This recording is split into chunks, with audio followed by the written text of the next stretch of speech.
Gold, trusted gold buyers. మీరు తాకట్టు పెట్టిన బంగారాన్ని విడిపించి ఈ రోజు ఉన్న మార్కెట్ ధరకు కొనబడను. 80వ స్వాతంత్ర దినోత్సవం జరుపుకుంటున్న ఈ తరుణంలో మన వీరులందరం తలుచుకుందాం. అందులో ముందుగా సుభాష్ చంద్రబోస్.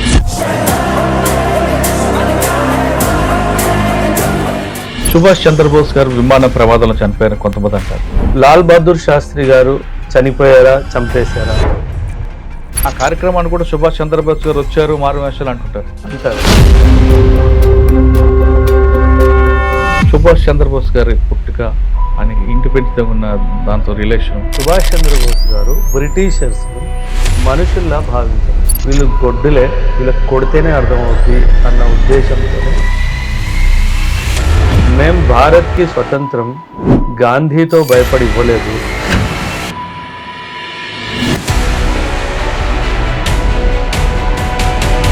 మనకు స్వతంత్రము గాంధీ తాత ఇచ్చింది కాదు. అసలు ప్రమాదమా కాదండి? ఆయన ఉన్న ఫ్లైట్ యాక్సిడెంట్ ఎందుకు? చాలా క్వశ్చన్ మార్క్స్ ఉన్నాయి. యాక్సిడెంట్ అనుకోవాలా, కాన్స్పిరసీ ఉందనుకో? 100% కాన్స్పిరసీ. అది యాక్సిడెంట్ కాదు. Most established, most accepted fact ఏంటి అంటే విమాన ప్రమాదంలో ఆయన మరణించారు. అది ఫ్యాక్ట్.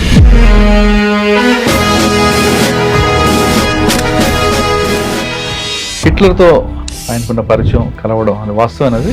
నీకు స్వతంత్రం వచ్చిన తర్వాత నా దగ్గరికి వస్తావా అని అడిగితే ఖచ్చితంగా వస్తాను.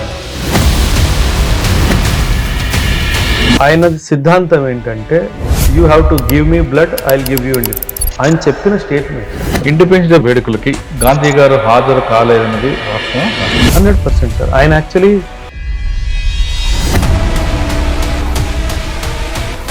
Welcome to I dream. ముందుగా మీ అందరికీ ఇండిపెండెన్స్ డే శుభాకాంక్షలు. 80వ స్వాతంత్ర దినోత్సవం జరుపుకుంటున్న ఈ తరుణంలో అసలు ఒకసారి గతంలో మన వీరులందరం తలుచుకుందాం. అందులో ముందుగా సుభాష్ చంద్రబోస్. ఇప్పటికీ ఆయన పేరు, ఆయన చనిపోలేదు ఉంటుంది.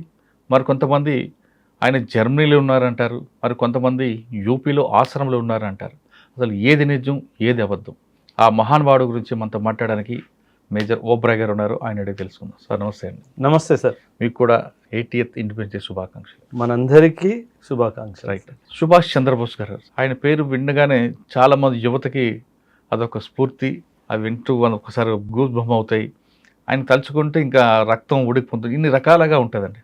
అంటే ఇన్ని సంవత్సరాలు జరిగిన తర్వాత కూడా ఆయన మన గుండెల్లో ఉన్నారంటే ఆయన చేసిన కార్యక్రమం అటువంటిది. అవును. ఇప్పుడు 80th డే మనం ఇండిపెండెన్స్ డే దీంట్లో ఒకసారి ఆయన గురించి తెలుసుకుందాం. సుభాష్ చంద్రబోస్ గారు విమాన ప్రమాదంలో చనిపోయారని కొంతమంది అంటారు. కొంతమంది యూపీలో ఆశ్రమంలో ఉన్నారు మారువేషంలో అని కొంతమంది అంటారు. కొంతమంది జర్మనీ వెళ్ళిపోయారంటారు. అసలు సుభాష్ చంద్రబోస్ లేరా అంటారు. సుభాష్ అంతరికీలు జరిగాయి అంటారు. ఇన్ని రకరకాల రూమర్స్ మధ్యలో ఏది నిజం, ఏది అబద్ధం? ఇప్పుడు సుభాష్ చంద్రబోస్ గారిని ఒక సెకండ్ పక్కన పెట్టేస్తే లాల్ బహదూర్ శాస్త్రి గారు చనిపోయారా, చంపేశారా, ఇవన్నీ వివాదాలు ఉంటాయి సార్. ఎందుకంటే వాళ్ళంతా ఆయన చనిపోయి ఆ కార్యక్రమాన్ని కూడా సుభాష్ చంద్రబోస్ గారు వచ్చారు మారువేషాలు అంటారు. That's what I'm trying to link. Sir, పెద్ద వ్యక్తులు ఎవరైతే చాలా కాంట్రిబ్యూషన్ చేస్తారో ఒక నేషన్ మేకింగ్లో, వాళ్ళు చనిపోయినప్పుడు ఇలాంటి వివాదాలు రావడము సామాన్యం సార్. కానీ most established, most accepted fact ఏంటి అంటే విమాన ప్రమాదంలో ఆయన మరణించారు అన్నది. అది ఫ్యాక్ట్. జపాన్ నుంచి ఆయన బయలుదేరుతున్నప్పుడు విమానం ఇదైంది అని చెప్పేసి. అంటే ప్రమాదమా? ఇది మనం చర్చించాల్సిన విషయం. జపాన్ అండ్ అమెరికా వాళ్ళు రెండు వరల్డ్ వార్ II తర్వాత friendly countries.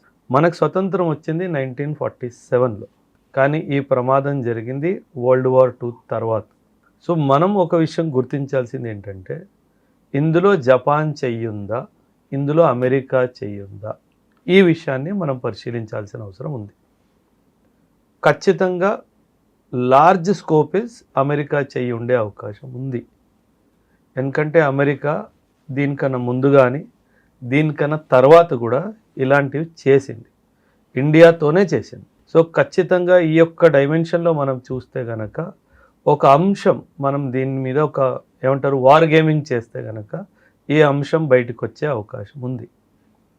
And Subhash Chandrabose guarantee మీరు అన్నట్టుగా మన దేశానికి, యువతకి అందులో ముఖ్యంగా చాలా ఇష్టం.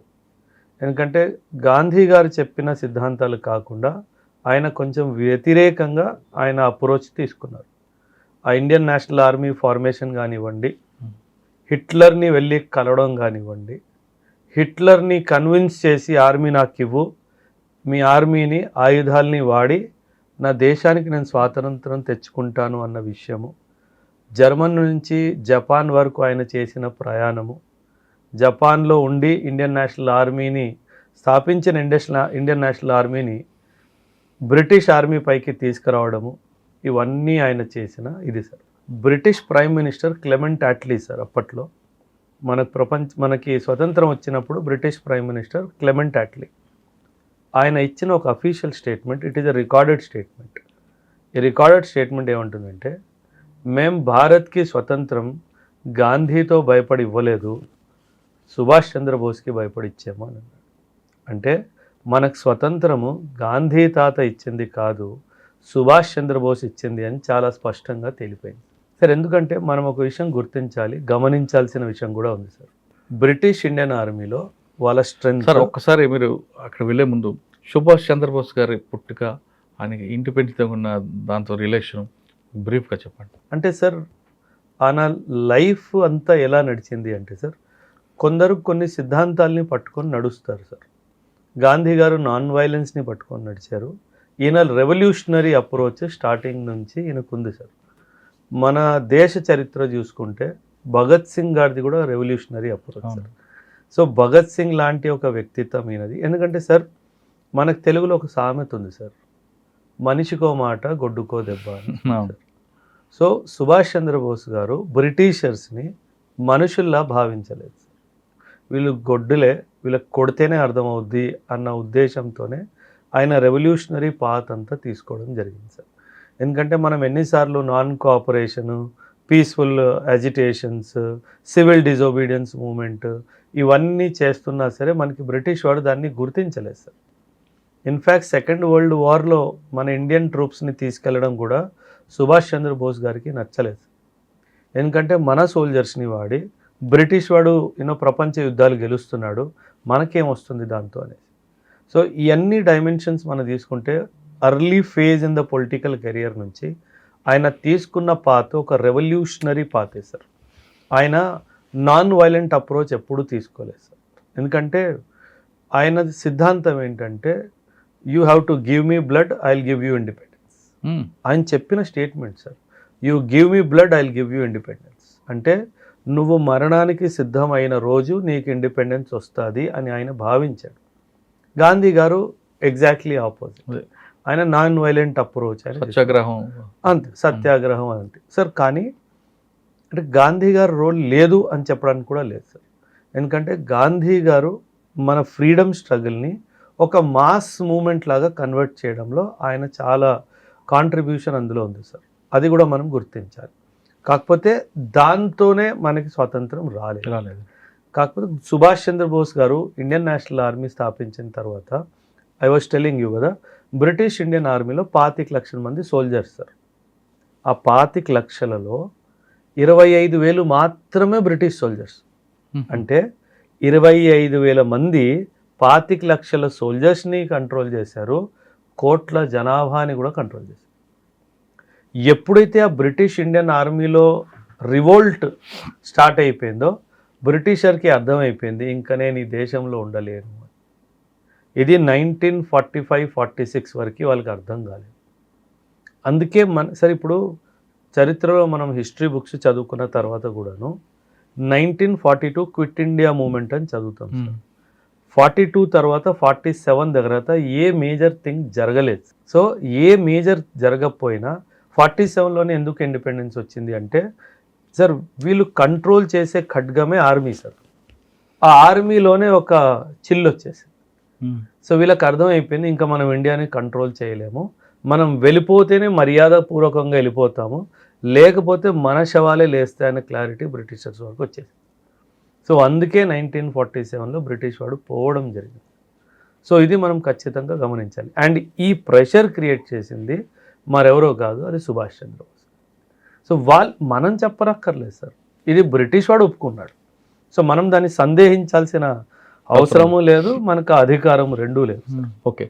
హిట్లర్తో ఆయనకున్న పరిచయం కలవడం అది వాస్తవం అది. అది 100% సార్. జర్మనీలో కూడా రికార్డెడ్ హిస్టరీ ఉంది that as a man from India called Subhash Chandra Bose met Hitler. And Hitler కూడా ఆయన కలిసిన తర్వాత sir, Hitler is a ultra nationalist person. Hitler కూడా అంటే నా దేశం అన్న వ్యక్తి సార్. వెన్ తను సుభాష్ చంద్ర బోస్ని కలిసినప్పుడు ఇలాంటి వాడు ఉంటే ఏ యుద్ధమైనా గెలిచేయచ్చు అని చెప్పేసి హిట్లర్ కనిపించింది. ఇన్ఫ్యాక్ట్ హిట్లర్ సుభాష్ చంద్ర బోస్ని అడిగాడు కూడా సార్, నీకు స్వతంత్రం వచ్చిన తర్వాత నా దగ్గరకు వస్తావా అని అడిగితే ఖచ్చితంగా వస్తాను అన్నాడు. అదేంటి, స్వతంత్రం వచ్చిన తర్వాత నువ్వు పరిపాలిస్తాను అని అనుకోవాలి కదా, నువ్వు ఇక్కడికి వచ్చేస్తా అంటున్నావు ఏంటి అని అంటే ఆయన ఒక మాట అంటాడు సార్, సుభాష్ చంద్రబోస్, నేను పరిపాలించాలని చెప్పి పోరాడట్లేదు, నాకు స్వతంత్రం కావాలని చెప్పి పోరాడుతున్నాను. నువ్వు నాకు సహాయం చేయి, నా దేశానికి స్వతంత్రం వచ్చాక తిరిగి నీ దగ్గరికి వచ్చి నీ కాళ్ళ దగ్గర పడుంటానని చెప్పాడు. అంటే వ్యక్తిగతంగా చూడండి, దేశం అంటే ఎంత ప్రేమ, తనకి రాజకీయంలో అసలు ఇంట్రెస్ట్ లేదు. నా దేశానికి స్వతంత్రం రావాలి, అలాంటి మనస్తత్వం ఉంది, అలాంటి ఆలోచన ఉంది సార్. ఈ రోజు స్వార్థం లేదండి, నిస్వార్థమే కదా సార్. అది దేశం కూడా కోసం చనిపోవడానికి సార్. హిట్లర్ని ఎప్పుడు వెళ్ళాడు కలవడానికి? వరల్డ్ వార్ జరుగుతున్నప్పుడు వెళ్ళాడు.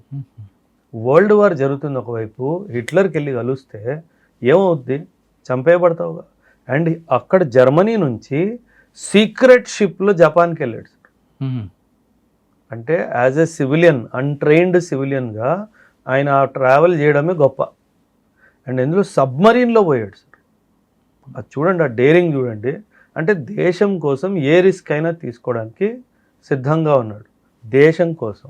ఆయనకి ప్రైమ్ మినిస్టర్ అవ్వాలని కోరిక లేదు, హోమ్ మినిస్టర్ అవ్వాలని కోరిక లేదు, డిఫెన్స్ మినిస్టర్ అవ్వాలని కోరిక లేదు. ఒకే కోరిక, నా దేశానికి స్వతంత్రం కావాలి. నేను పిఎం అవ్వాలని కోరుకున్న వాళ్ళు ఉన్నారు, మనం పేర్లు తీసుకొని వస్తాం. నాకు పిఎంఏ కావాలి, నాకు సీఎంఏ కావాలి, నాకు హోమ్ మినిస్ట్రీయే కావాలి. ఇండిపెండెన్స్ వచ్చిన తర్వాత ఇది అడిగిన వాళ్ళు కూడా ఉన్నారు, మనందరికీ తెలుసు. కనిపిస్తుంటారు. కానీ ఆయన ఎంత నిస్వార్థంగా పనిచేశాడు సార్. అలాంటి వాళ్ళు కదా మన దేశానికి జాతిపిత అవ్వాల్సింది. కానీ ఆయన ఎందుకు అంత విస్మరించింది అంటే సార్, పాలిటిక్స్ మన దేశంలో పాలిటిక్స్ ఎలా నడిచిందంటే సార్, 1947 తర్వాత ఇప్పటి వరకు మనకి ఒక పేరుని ఒక పోస్టర్ కార్డ్ లాగా వాడుకోవడము ఒక ఫ్యామిలీకి అలవాటైపోయింది.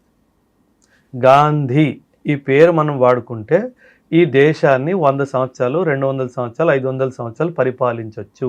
సో మనం ఈ పేరు తీసేసుకున్నాం. ఆయన చెప్పిన ఏ సిద్ధాంతాన్ని పాటించొద్దు, ఆయన పేరు మాత్రం తీసేసుకున్నాం. సో దానివల్ల ఈ దేశానికి చాలా నష్టం కూడా జరిగింది సార్. అంటే గాంధీ గారు కూడా పాలిటిక్స్లో ఇంట్రెస్ట్ లేదు సార్. ఆయన కూడా ఒక చరిత్ర ఆయనది వేరు. ఎప్పుడైనా సరే గాంధీ గారి మీద ఒక వీడియో చేద్దాము. పాజిటివ్స్ నెగటివ్స్ రెండూ ఉన్నాయి సార్ గాంధీ గారి విషయంలో కూడాను. ఈరోజు చాలామంది ఆయన్ని క్రిటికల్గా అనాలిసిస్ చేస్తారు, అందులో కూడా తప్పు లేదు. But at the same time ఆయన కాంట్రిబ్యూషన్ కూడా చాలా పెద్దది సార్. ఎందుకంటే మన స్వాతంత్ర పోరాటం ఏదైతే ఉందో సార్, దాన్ని ఒక నాన్ వైలెంట్ ట్రాక్లో తీసుకెళ్లడంలో ఆయన చాలా పెద్ద పాత్ర వహించాడు. అంటే ఈరోజు కూడా మన దేశంలో అంటే ఓర్పు, సహనం అనే ఒక కల్చర్ ఉంది అంటే అది ఆయన ఇచ్చిన మనకి పెట్టుబడి సార్. మీరు చైనా గురించి మాట్లాడితే చైనీస్ రెవల్యూషన్ అంటారు సార్, రష్యా గురించి మాట్లాడితే రష్యన్ రెవల్యూషన్ అంటారు సార్, జపాన్ గురించి మాట్లాడితే జాపనీస్ రెవల్యూషన్ అంటారు, అమెరికా గురించి మాట్లాడితే అమెరికన్ వార్ ఆఫ్ ఇండిపెండెన్స్ అంటారు, వార్ ఆఫ్ ఇండిపెండెన్స్ అంటారు. అంటే ప్రతి ఒక్క దేశము యుద్ధం చేసి పుట్టింది, కానీ నా దేశము సంఘర్షణ చేసి పుట్టింది. సో అందుకే మన డిఎన్ఏలో, మన జీన్స్లో ఒక నాన్ వైలెన్స్, ఓర్పు, సహనం అనేది న్యాచురల్గా వచ్చేసి సార్. అందుకే మనం ప్రశాంతంగా ఉంటాం. ఇప్పుడు మీరు దేశంలో, ఈ ప్రపంచంలో వరల్డ్ మ్యాప్ ముందు పెట్టుకోండి సార్, ఎక్కడ ప్రశాంతత ఉంది సార్?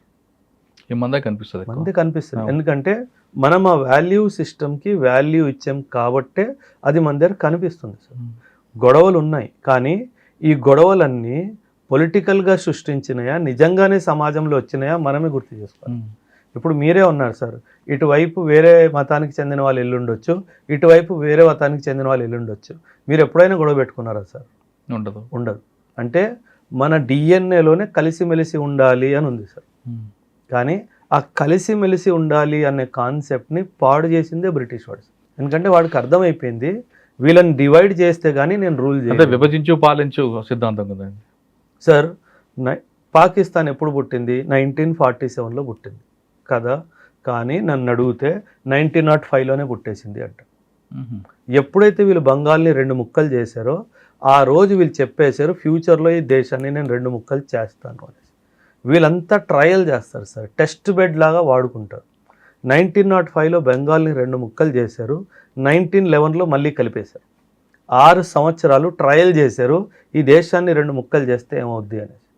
1905లో బెంగాల్ని 2 ముక్కలు చేశారు, ముస్లిం లీగ్ 1907లో పుట్టింది. చూడండి ఎంత గేమ్ ప్లాన్ ఆడి వీళ్ళు మన మీద చేస్తే కానీ చేయరు.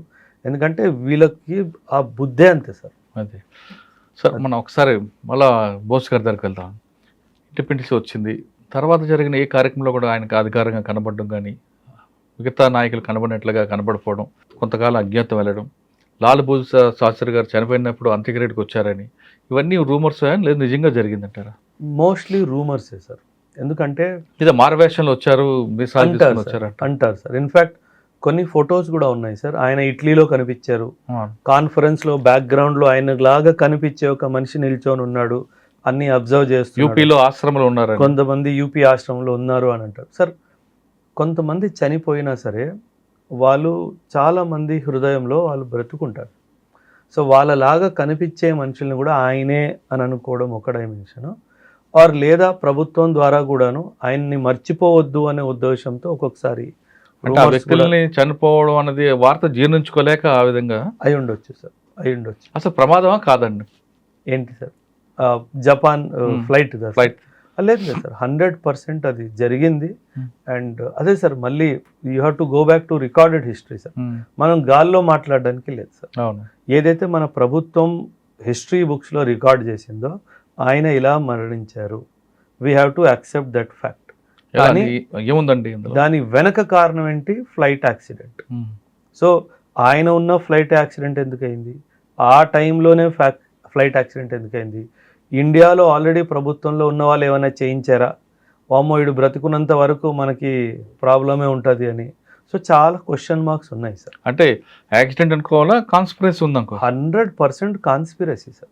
అది యాక్సిడెంట్ కాదు, 100% కాన్స్పిరసీ. ఎందుకంటే సార్ సాధారణంగా మిలిటరీ ఎయిర్క్రాఫ్ట్స్ని చాలా హై స్టాండర్డ్స్తో మెయింటైన్ చేస్తారు. ఆయన ఎందుకు ఎక్కారండి ఆ రోజు, ఎక్కడికి రావాలని? ట్రావెలింగ్ అంటే సార్ వీళ్ళు ఎక్కడికి వెళ్తున్నారు, ఎప్పుడు వెళ్తున్నారు, ఎవరిని కలవడానికి వెళ్తున్నారు, ఉద్దేశం ఏంటి, ఇదంతా కాన్ఫిడెన్షియల్గా సార్. అంటే because he is not a prime minister of a nation that I'm going to visit Australia అలా లేదు కదా సార్. అప్పుడు పరిస్థితులు అలా లేవు కాబట్టి డాక్యుమెంటెడ్ హిస్టరీ ఏమి చెప్పదు దాని గురించి, because it is highly confidential. ఇప్పుడు ప్రశ్న ఏమొస్తుంది, నువ్వు జపాన్ విమానంలో ఏం చేస్తున్నావు అని వస్తుంది. ఇక్కడ బ్రిటిష్ వాళ్ళు ఆయన ఏం డిక్లేర్ చేశారు, అరే బాబు మాకు ఈయన ఇండియాలో ప్రాబ్లం క్రియేట్ చేస్తున్నాడు, ఇండియా నుంచి తప్పించుకుంటూ తిరుగుతున్నాడు అని అంటారు.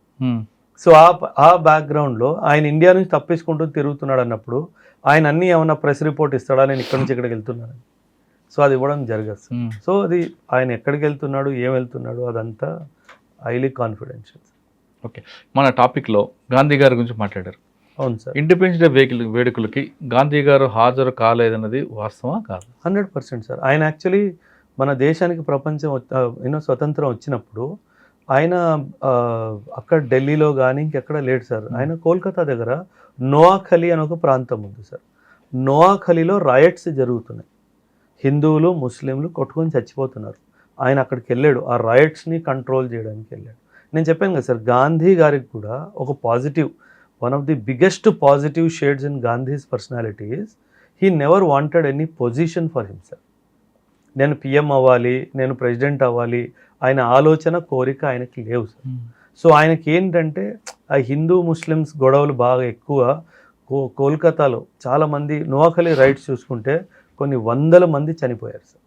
సో ఆయన మన స్వతంత్ర వేడుకలు జరుపుకుంటున్నప్పటికీ ఆయన అక్కడ లేకుండా ఆ యొక్క ప్రాబ్లమ్ని అడ్రస్ చేయాలని చెప్పి అక్కడ ఉన్నాడు sir. So that is the reason why he did not participate in the freedom. Okay, అసలు real history of Indian independence అంటే ఏం చెప్తారండి మీరు? అంటే సార్ ఒకటి నేను చాలా నాకు బాధ వేస్తుంది సార్, మన హిస్టరీ బుక్స్ చూసుకుంటే హిందీలో నేను చెప్తాను సార్, దెన్ చెప్పండి. హిందీలో పాట ఉంటుంది sir, they they హమే Azad Bina ఖడ్గ బినా ఢాల్ సా బర్మతి కే సంత్ తునే కర్ దియా కమాల్ అని. ఏంటి, ఖడ్గం పట్టుకోకుండా మనకి స్వతంత్రం వచ్చింది అని అన్నారు సార్. కానీ అది 100% వాస్తవం కాదు సార్.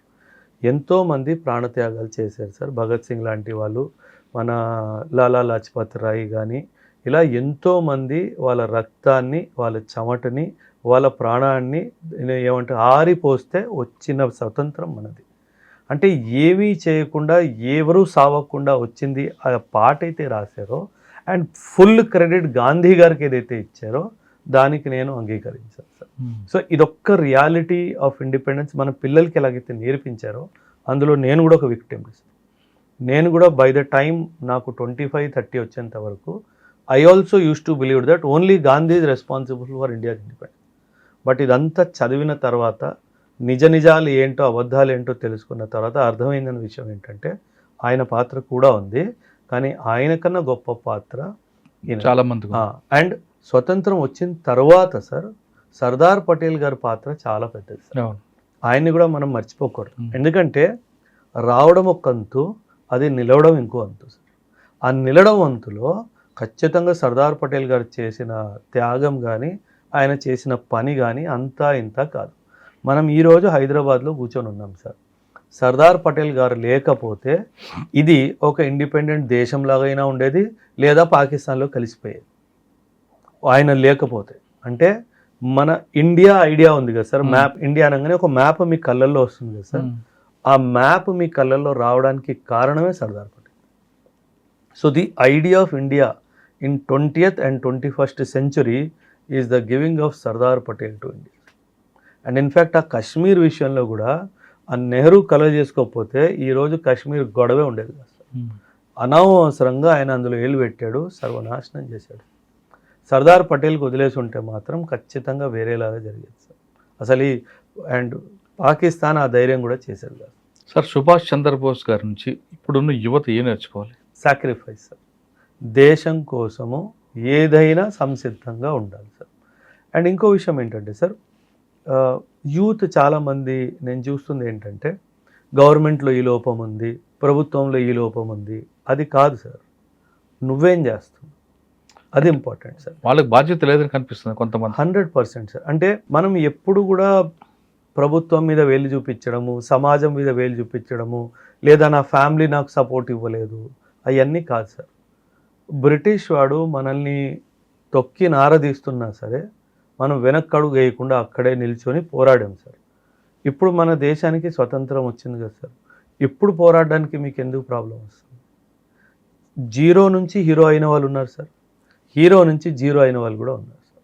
అంటే మనం ఎంచుకున్న దారి ఏంటి, దాన్ని బట్టి నువ్వు ఇటు నుంచి అటు వెళ్తావా, అటు నుంచి ఇటు వస్తావా నిర్ధారణ. అంటే ఈ గతం మర్చిపోయారు కదండి యువత. ఇప్పుడున్న దీని మీద 100% సార్. దాంట్లోనే ఎక్కువగా ఎక్స్రే పెట్టడం, చూడడం ఇదే అనుకుంటున్నారు తప్ప అసలు ఈ స్టేజ్ మనం ఉన్న కారకులు ఎవరు అనేది మర్చిపోయారు సార్. ఇప్పుడు వచ్చిన బ్లడ్ జనరేషన్ అంతా కూడా ఎలా ఉన్నారంటే ఇప్పుడున్న సమస్యలు ఏంటి, వాటిని ఎత్తుపు చూపిద్దాం, వాటి మీద ఫైట్ చేద్దాం ఉన్నారు తప్ప అసలు ఈ స్టేజ్కి మనం తీసుకొచ్చిన వాళ్ళ గురించి అంటే మన అమ్మా నాన్న కూడా మర్చిపోయిన పరిస్థితికి వస్తుంది. అవును సార్. అంటే కొంచెం వెస్ట్రన్ కల్చర్ ఇన్ఫ్లుయెన్స్ ఒక డైమెన్షన్ ఉంది సార్.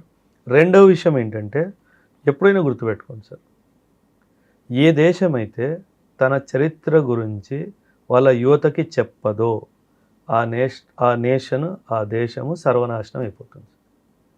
జపాన్ ఎగ్జాంపుల్ తీసుకోండి, వియత్నాం ఎగ్జాంపుల్ తీసుకోండి సార్. నేను వియత్నాం విజిట్ చేశాను సార్. రోడ్డు మీద 10 సంవత్సరాల బాలుడు ఆడుకున్నవాడు, వాడిని ఆపి నీ నేషనల్ హీరోస్ ఎవడరా అంటే వాడు టకటక టకటక అన్ని పేర్లు చెప్తాడు. మన చేసి చూడండి సార్, మహా అయితే గాంధీ, మహా అయితే బోస్, ఇది ఈ పేర్లు తప్పితే ఇంకొందరు తప్పు పేర్లు కూడా తీసుకుంటారు. ఆయన ఏదో అదే మీరు సినిమా హీరో గురించి అడగండి, అన్నీ చెప్తారు సార్. వాడి అలవాట్లు, వాడి ఫేవరెట్ కలర్ ఏంటి, వాడికి ఎన్ని కార్లు ఉన్నాయి, కార్ నంబర్ ప్లేట్ ఏంటి, వాడికి ఎంతమంది భార్యలు ఉన్నారు, ఎంతమంది భార్యలు ఉన్నారు, ఇవన్నీ చెప్తాడు. అంటే అక్కడ దాకా ఎందుకు వెళ్తున్నారు సార్? మనం ఎంతోమంది వీర సైనికులకి పరమవీర చక్ర అవార్డ్స్ ఇచ్చాం సార్. ఒక 5 పేర్లు చెప్పండి. అసలు ఎందుకు ఇస్తారని అడుగుతున్నారండి. దట్ ఈస్ అంటే సిగ్గుతో పరమ వీర చక్రాన్ని ఎందుకు ఇవ్వాలని? అదే చెప్తున్నా, సిగ్గుతో చచ్చిపోవాలనిపిస్తుంది ఒకసారి. ఎందుకంటే నీకు ఫ్రీడమ్ ఏంటో మనకి విలువ తెలియదు సార్. ఎందుకంటే మనం పుట్టినప్పుడు దేశం ఫ్రీగా ఉంది కాబట్టి దాని విలువ ఏంటో తెలియదు. మన గ్రాండ్ పేరెంట్స్ని అడిగితే వాళ్ళు చెప్తారు. మన ఇప్పుడున్న జనరేషన్లో ఏమంటారంటే ఇటువంటి క్వశ్చన్ వేసినప్పుడు వాళ్ళు తీసుకొచ్చారు, సో వాట్, మాకేంటి అంటే సార్ చులకన అయిపోతుంది సార్. ఏదైనా ఇప్పుడు మీ పేరెంట్స్ ఉన్నారు, మా పేరెంట్స్ ఉన్నారు సార్. వీళ్ళు స్కేర్సిటీ చూశారు సార్. స్కేర్సిటీ అంటే అన్నీ తక్కువగా లభించాయి. అందుకే పెద్దవాళ్ళు మీరు చూడండి, ఒక పాత కుర్చీ అయినా పాత టేబుల్ అయినా దాన్ని భద్రతగా ఉంచుకుంటారు. కొత్త కల్చర్ ఏంటి, ఇది పాత పడిపోయింది మార్చేద్దాం అంటే. మేము చూసింది నా జనరేషన్ కానీ నా తర్వాత వచ్చిన జనరేషన్ కానీ వీళ్ళు అబండెన్స్ని చూశారు. చాలా ఎక్కువ శాతం ఏమంటారు దిగుబడిని చూశారు కాబట్టి వాళ్ళు విలువనివ్వరు సార్. అదే పెద్దవాళ్ళని చూసుకుంటే అప్పట్లో చాలా స్కేర్సిటీ ఉండేది కాబట్టి వాళ్ళు ప్రతిదీ జాగ్రత్త, బట్టలతో సహా సామాన్లతో సహా. అటువంటి ఉన్న భావన ఉన్న వాళ్ళకి మీరు ఈ క్వశ్చన్ వేస్తే వాళ్ళకి దొరకలేదు కాబట్టి వాళ్ళు చేయలేదు, నాకు అన్నీ దొరుకుతున్నాయి కాబట్టి నేను ఇలాగే ఉంటా అని అంటున్నారు సార్. ఇప్పుడు ఏమంటారంటే సార్, ఒక స్టేట్మెంట్ ఉంటుంది సార్, పర్యావరణ సంరక్షణ గురించి మనం మాట్లాడితే మనము ఈ పర్యావరణ మనకి హెరిడిటరీగా రాలేదు, అంటే మనకి రాజరికంగా రాలేదు, మనము ఫ్యూచర్ జనరేషన్ నుంచి అప్పు తీసుకున్నది అంటారు. అంటే నువ్వు నీళ్లు పారబోస్తున్నప్పుడు లేదా నువ్వు ఏదైనా ఇంపార్టెంట్ వస్తువు పాడు చేస్తున్నప్పుడు దీని మీద కేవలం నాకే హక్కు ఉందా లేకపోతే రానున్న జనరేషన్ కూడా హక్కు ఉందా అని చెప్పి ఆలోచించాలి. సో అప్పుడు మనకు అర్థమవుతుంది మనం వాళ్ళకి ఎంత అన్యాయం చేస్తున్నాం. మన విషయంలో కూడా మన గ్రాండ్ పేరెంట్స్ ఇలాగే చేసి ఉంటే ఈ పాటికి నీరు గాలి ఏది ఉండేది కాదు. అవును, వాళ్ళు చాలా భద్రతగా దాన్ని వాడుకున్నారు కాబట్టి మనం ఈరోజు అంతా ఎంజాయ్ చేస్తున్నాం. కరెక్ట్. మీరు ఇప్పుడు నీళ్ళు లేవు, గాలి మంచిగా లేదు అంటే దానికి కారణం మనమే కదా సార్. అండ్ ఇప్పుడే లేవు బాలేదు అంటున్నావు, ఒక 5 తరాలు పోయిన తర్వాత ఇంకేంటి సార్ పరిస్థితి? సో రియల్ ఇండిపెండెన్స్ అంటే మనకి రాజకీయంగా వచ్చిన స్వతంత్రమే కాదు sir. Social equality, social independence, economic equality, economic independence, ఇదంతా వీటితో పాటు సోషల్ రెస్పాన్సిబిలిటీ కూడా ఉండాలి కదా. ఉండాలి కదా సార్, 100% ఉండాలి. సోషల్ రెస్పాన్సిబిలిటీ లేని మనిషే కాదు కదా సార్. మనిషికి జంతువుకి తేడా అదే కదా సార్. ఇన్ఫ్యాక్ట్ జంతువు కూడా సోషల్ రెస్పాన్సిబిలిటీ ఉంటుంది సార్. మీరు సింహం చూసుకోండి సార్, దానికి ఆకలేస్తేనే వేట చేస్తుంటారు, దానికి ఆకలి లేకపోతే అది వేట చెయ్యదు సార్. సింహం కానీ పులి కానీ దాంట్లో కూడా ఎకో సిస్టమ్ ఉంటుంది ఉంది. అది తిన్న తర్వాత కొన్ని తింటారు, తర్వాత ఇంకో జంతువు తింటారు. అంటే మనకు ఆ కల్చర్ రావట్లేదండి. అంటే మనకేంటంటే సార్, నేను నాది స్వార్థం అంతే. ఇక పక్కవాడు ఏమన్నాడా, తిన్నాడా, పడుకున్నాడా వాడికి అవసరమే లేదు. మనిషికి అంటే కనీసం మనిషి జంతువుకున్న జ్ఞానం కూడా మనకు పోతుంది లేదు సార్. ఎందుకంటే మన దగ్గర ప్రాబ్లం ఏంటంటే సార్, మీరేమనుకుంటారు, నేను నా కొడుకు కోసం ఆడి కొడుకు కోసం వదిలేసి వెళ్ళాలి. జంతువుకి ఆ భావన ఉండదు. ఎందుకంటే దేవుడు జంతువుకి ఆ భావన ఇవ్వలేదు, మనకి ఇచ్చాడు కాబట్టి మనం అందులో పడిపోయాం. అండ్ ఇన్ఫ్యాక్ట్ మనకు కూడా ఇవ్వలేదు సార్, అది సామాజికంగా మనకు వచ్చేసింది. ఇప్పుడు దేవుడు ఏమంటాడు అంటే, స్పిరిచువాలిటీలో మనం మాట్లాడితే, నేను నీకు జన్మనిచ్చానంటే నీ ఫుడ్ బెడ్ బాధ్యత నాది, నువ్వు నా పేరు స్మరణించి మిగతా నేను చూసుకుంటానంట. అంటే దాని అర్థం ఉద్యోగం సద్యోగం మానేసుకొని చేయడం అనేది కాదు sir. But at the same time having faith in him. మనం ఎంతసేపు 4 రాళ్ళు వెనక్కి వేసుకోవాలి అన్న ఆలోచనలో ఆ గ్రీడ్లో వెళ్ళిపోతున్నాం. సో ఈ గ్రీడ్ ఉన్నంత వరకు మన దేశానికి స్వతంత్రం సార్. దేశం అంటే మట్టి కాదు, దేశం అంటే మనుషులు. ఇది మనం చిన్నప్పుడే నేర్చుకున్నాం కదా సార్. దేశం అంటే మనుషులు అన్నప్పుడు మనిషి ఆలోచనతోనే కదా సార్ దేశం మంచి బాగు చెడు అంతా లింక్ అయి ఉంది. సో అది జరగాలి అంటే మనిషి మంచిగా ఆలోచించడం మొదలు పెట్టాలి కదా సార్. అప్పుడే కదా నిజమైన స్వతంత్రం వచ్చినట్టు లెక్క. సో ఆ డైమెన్షన్లో మనం చూస్తే నన్ను పర్సనల్గా మీరు అడిగితే ఇంకా స్వతంత్రం రాలేదు. నన్ను అడిగితే ఖచ్చితంగా రాలేదు సార్. ఎందుకంటే ఏదో నేను కాంపిటేటివ్ ఇండస్ట్రీలో ఉన్నాను అని నేను మాట్లాడట్లేదు సార్. మన స్వతంత్రము దీని చేతిలో పోయింది సార్. దానికి మనం బానిస అయిపోయాం సార్. ఒకప్పుడు బ్రిటిష్ వాడు, ఇప్పుడు వీడి చేతిలో బానిసలు అయిపోయాం సార్. సో సార్ మీరు కానీ మీ ప్రేక్షకులు కానీ సార్ ఒక 21 days దీనికి దూరంగా ఉండండి సార్. 21 రోజులు మాత్రమే మీ మైండ్ ఎంత క్లియర్ అయిపోతుంది, హెల్త్ ప్రాబ్లమ్స్ సాల్వ్ అయిపోతాయి, ఫ్యామిలీ ప్రాబ్లమ్స్ సాల్వ్ అయిపోతాయి, నీ మైండ్ ఎంత డీక్లటర్ అయిపోయి పీస్ అయిపోతావో. మీరు 21 రోజులు అంటున్నారు, 1 గంట ఉండమని చూద్దాం సార్. లైఫ్ మారిపోతుంది సార్, నన్ను నమ్మండి సార్, కంప్లీట్గా లైఫ్ మారిపోతుంది. అంటే మేము ఉండడం సరికదా, మా పిల్లలు కూడా అలవాటు చేస్తాం. మా పుట్టినోడికి మొబైల్ చేతులు ఇవ్వకపోతే వాడు తినడు సార్. వాడు తినట్లేదు, తల్లిదండ్రుల మిస్టేక్ అది. చిన్నపిల్లడు వాడికి ఊహో తెలియదు, వాడి చేతిలో ఫోన్ ఉందని వీళ్ళు సంబరపడతారు, వాడు ఏదో హెలికాప్టర్ ఏదో సృష్టించినట్లుగా. సార్ ఇంకా ఆ టాపిక్ వచ్చి ఇప్పుడు మనం పాకిస్తాన్ బలూచిస్తాన్ వాళ్ళిద్దరి మధ్యన వివాదం, ఈ మధ్యన టర్కీ కూడా అనేట్లుంది. అసలు ఆ మొత్తం సబ్జెక్ట్ ఏంటి సార్ అది? Sir Pakistan, Turkey, Saudi Arabia వీళ్ళు ముగ్గురు ఒక కూటమిని ఎస్టాబ్లిష్ చేసుకున్నారు సార్. వీళ్ళ ఆలోచన ఏంటంటే, అంటే ఇక్కడ అవసరం ఎవరిది చూడాలి సార్.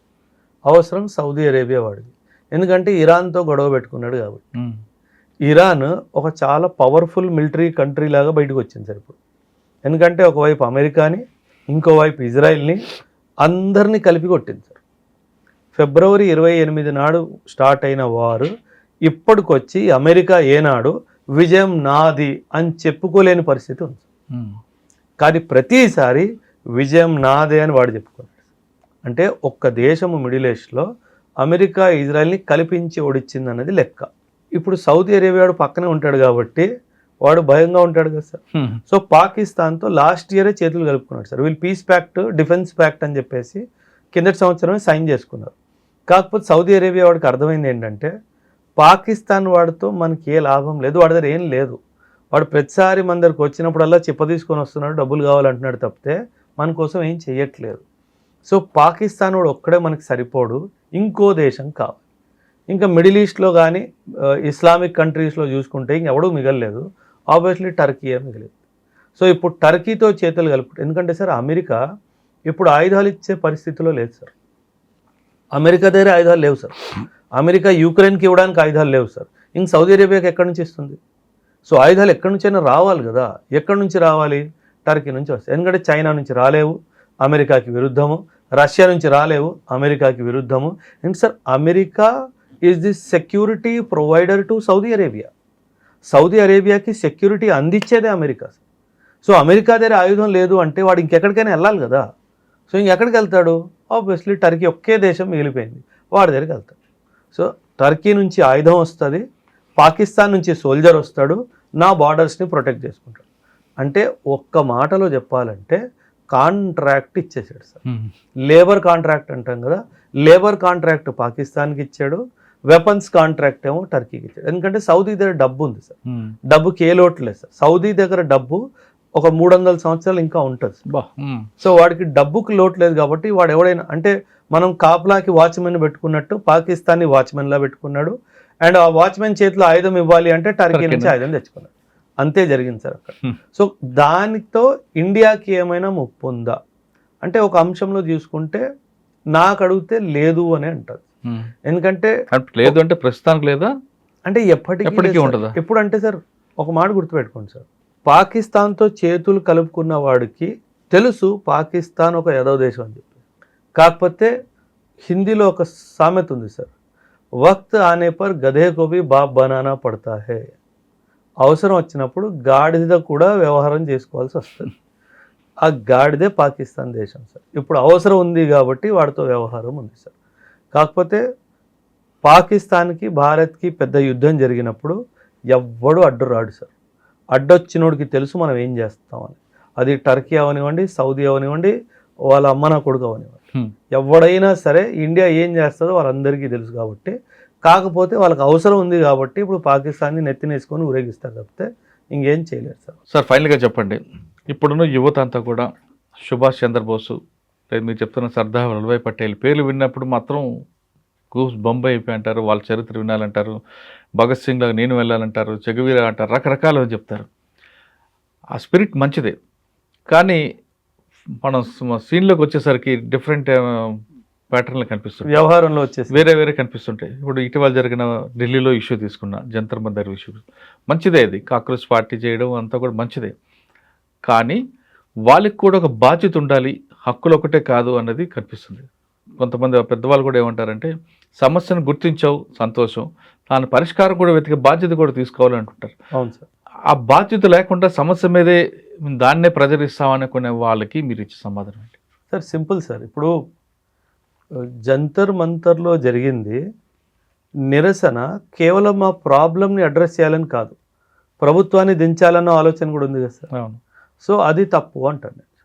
ఎందుకంటే సార్ నేను ఉన్న ప్రభుత్వాన్ని సమర్థించట్లేదు, but at the same time దుష్ట శక్తులతో చేతులు కలుపుకొని చేయడం అనేది తప్పు సార్. 100% అది తప్పు సార్, నేను ఒప్పుకోను సార్. నాకు నా రాజ్యాంగం, నా ప్రధానమంత్రిని కానీ గవర్నమెంట్ని కానీ వాళ్ళని ప్రశ్నించే హక్కు నా రాజ్యాంగం నాకు ఇచ్చింది.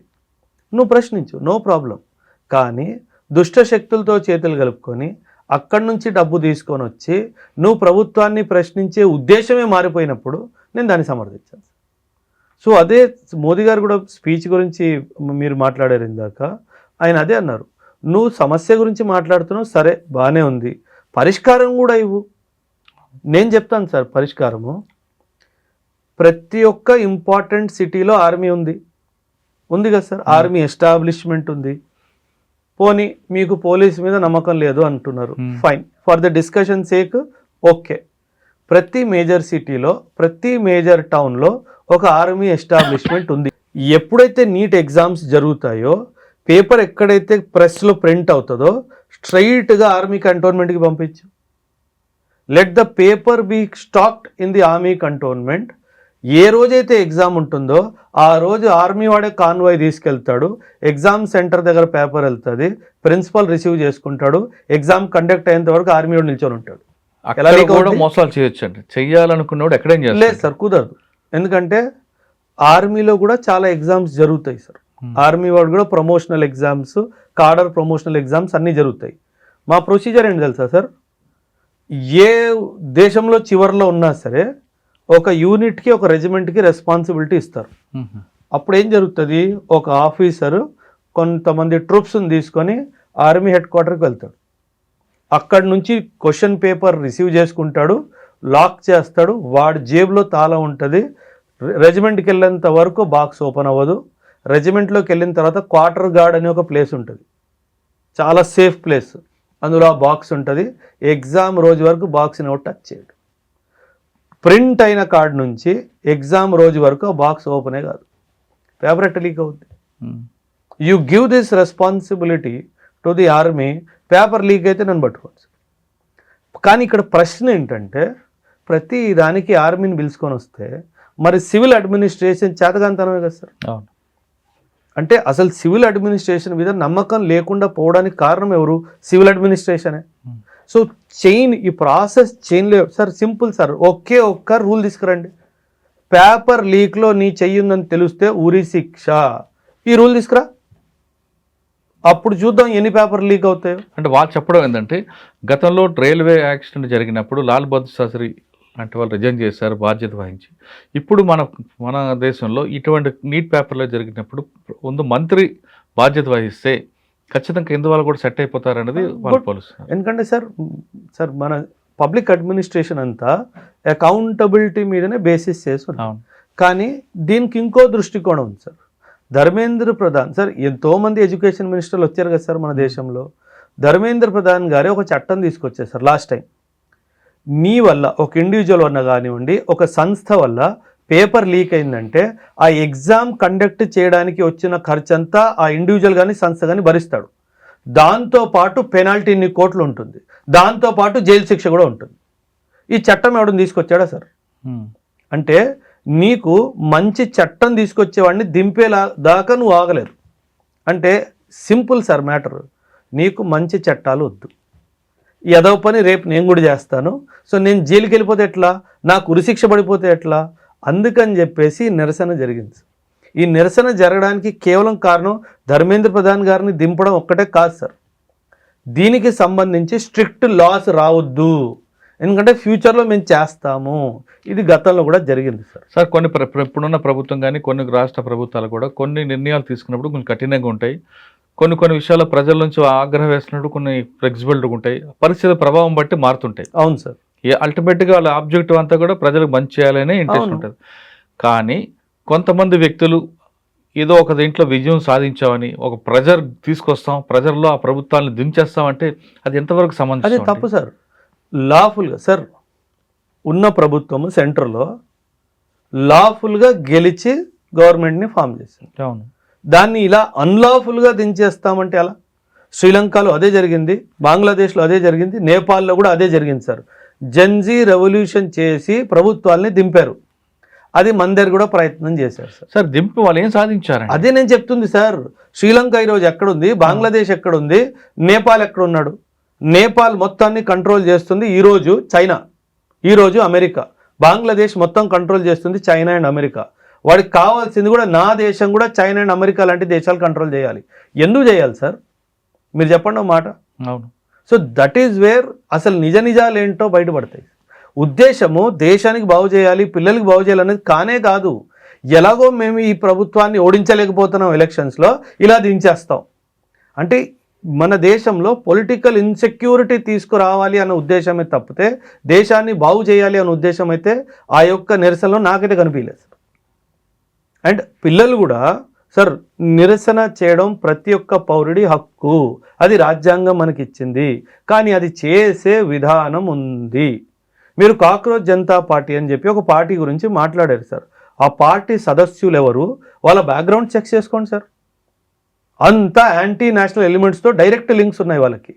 అలాంటి వాడికి సమర్థన ఇచ్చే ముందు నీ బుద్ధి ఏమైంది? అరే వీడు మైక్ పట్టుకొని మాట్లాడుతున్నాడు, వీడి గతం ఏంటి, వీడి చరిత్ర ఏంటి, నువ్వు కనుక్కోవాలి కదా సమర్థన ఇచ్చే ముందు. సో అదెందుకు నీకు అర్థం కావట్లేదు? డైరెక్ట్గా టెర్రరిస్టులతో డైరెక్ట్ కనెక్షన్లు ఉన్నాయి సార్. అందరికీ కొంతమందికి ఉన్నట్లే. ఆ కొంతమంది ఉన్నా సరే సార్, ఆ కొంతమంది ఉన్న వాళ్ళు స్టేజ్ మీద ఎందుకు ఉన్నారు? ఆ రోజు జంతర్ మందర్ జరిగిన అల్లర్లో కూడా ఢిల్లీలో ఉన్న రౌడీ షీటర్లు 2000 మంది ఉన్నారు. అదే నేను చెప్తుంది కదా సార్, పిల్లలు స్టూడెంట్స్ వేషంలో అక్కడ ఎవరు వచ్చారు, అదే కదా ఇంపార్టెంట్ ఫ్యాక్టర్ సార్. సార్ అక్కడ జరిగింది లాఠీ చార్జ్ గట్టిగా జరిగింది, పిల్లలు గాయాలు పడ్డాయి, చాలా మంది చాలా తీవ్ర గాయాలు పడ్డాయి. దాన్ని నేను సమర్థించట్లేదు sir. But at the same time పరిస్థితి అక్కడ దాకా ఎందుకు వెళ్ళింది అన్నది ప్రశ్న. జంతర్ మంతర్లో మొదటిసారి జరగలేదు కదా సార్ నిదర్శనం, ఎన్నోసార్లు జరిగాయి కదా సార్. అంతవరకు ఎందుకు సార్? మన రామ్దేవ్ బాబా జైలా జంతర్ మంతర్లో పోలీసులు ఆయన కూడా ఎత్తుపోలా, అన్నా హజారే గారు చేయలేదా? ఇది మొదటిసారి జరగలేదు సార్. కాకపోతే దీనికి ఒక వేరే యాంగిల్ చూపించి ప్రభుత్వాన్ని పగలగొట్టాలి. ఎందుకు పగలగొట్టాలి సార్? అంటే ఒక పేపర్ లీక్ అయితే ప్రభుత్వం పడిపోవాలా సార్? 100% నేను పేపర్ లీక్ని సపోర్ట్ చేయట్లా. బట్ దానికి పరిష్కారం ఏంటి? దానికి పరిష్కారం ప్రభుత్వాన్ని దించేయడమా సార్? ఎన్ని కోట్లు పెడితే ఒక ప్రభుత్వం ఫామ్ అవుతుంది సార్? కరెక్ట్. ఇంట్లో నాన్న కూడా తప్పు చేస్తారు. అంటే నేనేమంటున్నాను, తప్పును సమర్థించకపోయినా తప్పు చేస్తుంటారు కదా సార్. ఎగ్జాక్ట్లీ, నాన్న తప్పు చేస్తారు, నాన్న కొట్టి దింపేస్తామా? కాదు నాన్న ఇది కాదని చెప్తాం కదా అక్కడ. అదే కదా sir, that's what I'm saying. Modi గారు కూడా మాట్లాడింది ఏంటి, నాకు పరిష్కారం చెప్పండి నేను అమలు చేస్తా. నేను చెప్తున్నాను పరిష్కారం చెప్పండి మోదీ గారికి. The moment paper is printed, it should directly go to the army cantonment. No civilian in between. Because NEET అంటే కొంతమంది లక్షల మంది పిల్లల భవిష్యత్తు సార్. పిల్లలు 12 తర్వాత నీట్ రాస్తారు సార్. 6వ తరగతి నుంచి ప్రయాణం మొదలవుద్ది సార్. 6, 7, 8, 9, 10, 11, కొంతమంది 12, కొంతమంది 12 తర్వాత బ్రేక్ తీసుకొని 13, బ్రేక్ తీసుకొని 14, ఇలా 8, 9 సంవత్సరాలు వాళ్ళు కష్టపడితే పాస్ అయ్యే ఎగ్జామ్ నీట్.